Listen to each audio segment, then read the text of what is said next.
Welcome back. If I could give you all medals or t-shirts or mugs that had our little logo on it for everybody who stayed with us all day, I would really wish I could give it. This is the second day of a 3-day major summit.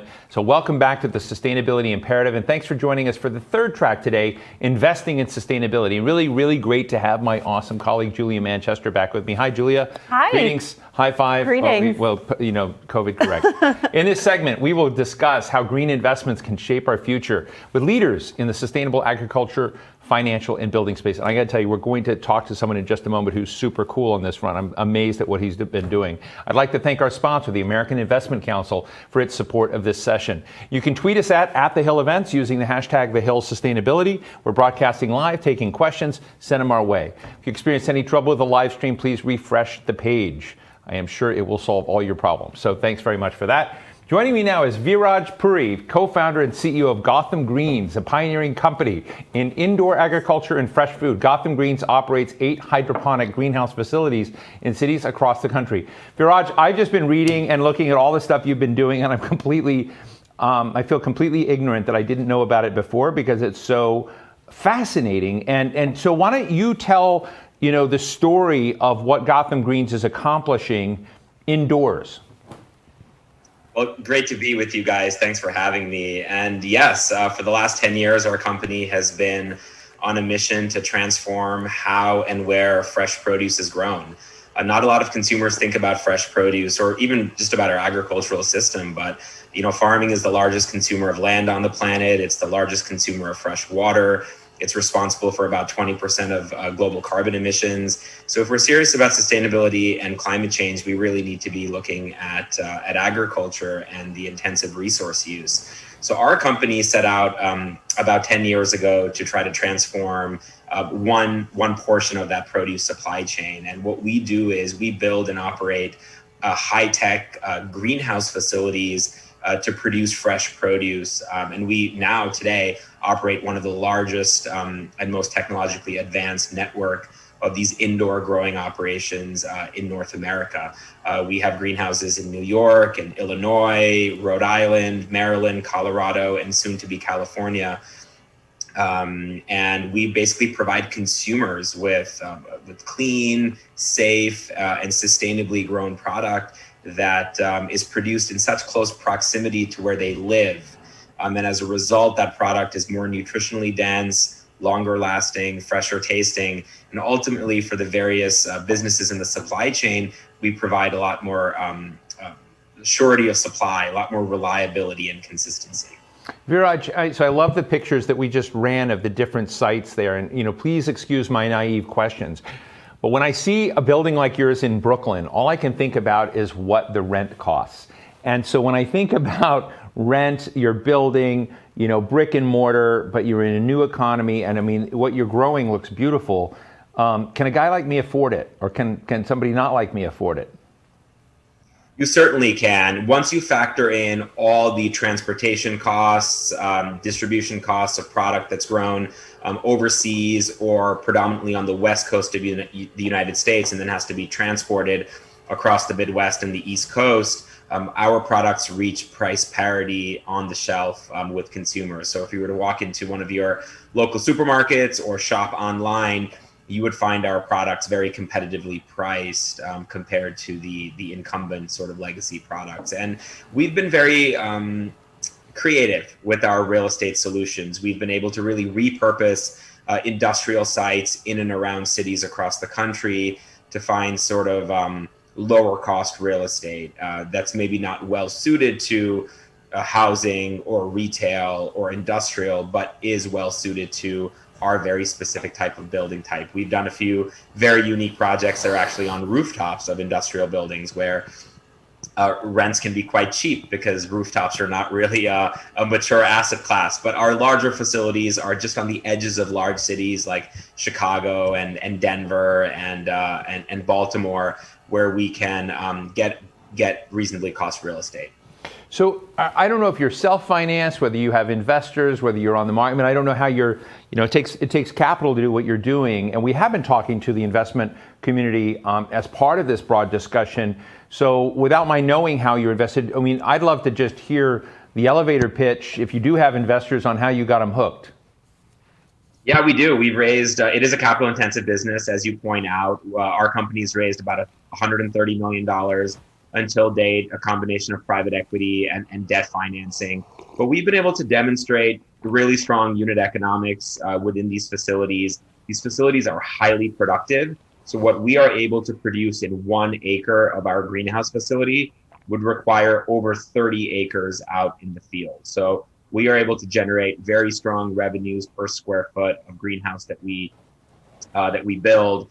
And as our business has matured and we've been able to demonstrate these strong unit economics, we've been able to lower our cost of capital. We've had a lot of repeat investors. Some of our early private equity investors in our first round have continued to invest in subsequent rounds. And there's just so much interest right now in ESG investing. Clearly, I'm sure that's a topic that you guys have discussed. And I believe indoor farming really checks a lot of those boxes, and Gotham Greens specifically checks a lot of those boxes in terms of our natural resource use, our commitment to revitalizing urban communities, the transparency of our supply chain. Look, I think agriculture, as I pointed out, very large total addressable market. The sector has not had that much innovation in recent years. There have been a lot of headwinds facing the sector: natural resource issues, transportation, labor. Out in California, where the vast majority of our fruits and vegetables come from, we've had drought, we've had wildfires. So we continue to be very bullish on the indoor farming sector as a whole, and Gotham Greens is one of the pioneers in the sector, and really has a proven track record. So I'm really fascinated by how you can create resilience and predictability in food production. I can also imagine how you get close to places where there have been food deserts. But I just interviewed a short while ago the mayors of Denver and Las Cruces, New Mexico, and I can't imagine they wouldn't want something along the lines that you're doing near them. But along those lines, how do you avoid government interaction, or do you, how do I phrase this? Can government in any way at the local, state, or federal level hurt you, or can they help you? Certainly help us. We have a rich legacy of interacting with our elected officials and public agencies for the sector. Firstly, this was a very new sector. So when we were trying to get our permits to build our first greenhouses in New York City and Chicago a decade ago, it was very challenging. The Department of Buildings didn't even know how to treat a building such as this, right? Because it's an agricultural facility. So we've worked with various stakeholders in the public sector to really advance indoor farming and allow cities to really support a burgeoning sort of local food system and regional food system. Job creation and workforce development in these sort of new green sector jobs is also a priority area for many of our policymakers. So that really resonates with them. And certainly resiliency and self-sufficiency. I think the pandemic and other sort of weather events and other things that have struck us over the past decade have really underscored the need to have more resilient food supply chains.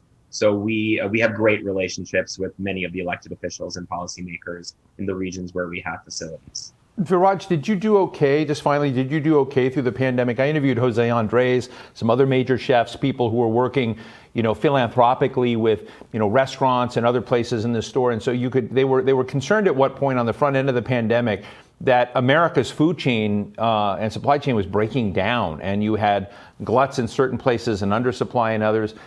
How did you navigate those whirlwinds? You're absolutely right. It was a really challenging time for our food industry as a whole and all of our food workers. Look, we were fortunate given that our business model enabled us to be very nimble. We have a very decentralized supply chain, right? So where a lot of that supply chain broke down was you saw this surge in grocery demand, consumers flocking to grocery stores, pantry loading, concerned about whether the food system would break down, right? So as a result in that, there was a lot of voids that were created on these supermarket shelves, which scared consumers, right? Because stores have been trained to carry very lean amounts of inventory, right?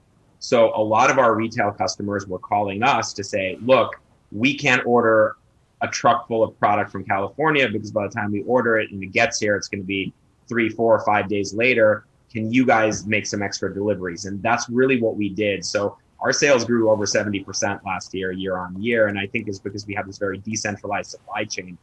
our priority was keeping our employees safe. It was clearly challenging for us in the first couple of weeks just to navigate how we were going to keep our facilities open and our employees safe. But once we were able to get some protocols and procedures in place, it really allowed us to serve our customers well and show the resiliency of our sort of shortened supply chain model compared to the incumbents. But it was a scary time to see, one hand, food rotting in the fields, like you're sort of alluding to, and on the other hand, juxtaposed with empty store shelves.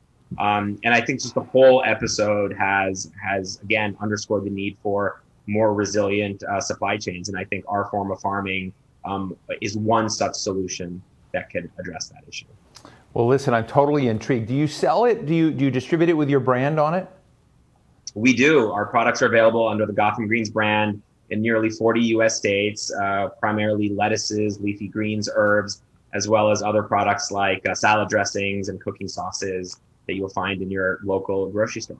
Well, I'm completely intrigued. I'm really grateful for your time and thoughts. Viraj Puri, co-founder and CEO of Gotham Greens. Thanks for sharing this story. I think it's cool. Thank you. Thank you. Delighted to be with you. Take care.